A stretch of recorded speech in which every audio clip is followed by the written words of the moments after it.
In today's video, I'm going to teach you how to copy a Notion page to another account.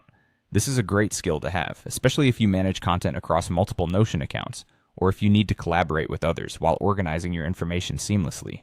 We'll walk you through the process step by step, ensuring that you can manage and duplicate your pages without any hiccups.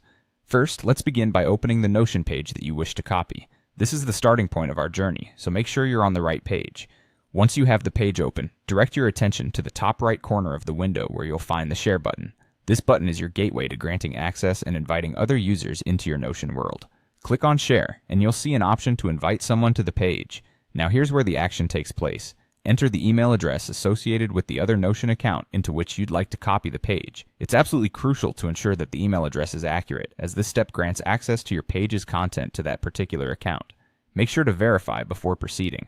Once you've entered the email address, proceed to grant access to the page. This action assigns permissions, allowing the invited account to view and interact with your Notion page content. With that permission granted, it's time to make our way to the other Notion account. Log into the second account, which has just received viewing rights to your shared page. Upon logging in, navigate to the shared page that now appears in your workspace, thanks to the permission change.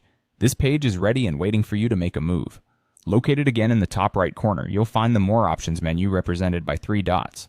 Clicking on this will open a drop-down menu filled with further options for interacting with your page. What you're looking for now is the duplicate option. Selecting duplicate will effectively create a complete copy of the page within your current account. At this point, some of you might see a prompt requesting that you choose a destination workspace. This step is essential if you manage multiple workspaces within your account. Select the appropriate workspace where you'd like your duplicated page to reside. Be sure to emphasize the importance of workspace selection, as it will direct where your copied content is organized. And there you have it. Your Notion page has been successfully copied to another account, ready to be edited or continued as needed. Whether you're collaborating on projects, managing personal documents, or just ensuring seamless transitions between accounts, mastering this ability to duplicate pages enhances your Notion usage exponentially. This way, you'll have everything you need right where you want it, without having to recreate or manually transfer content. Happy organizing!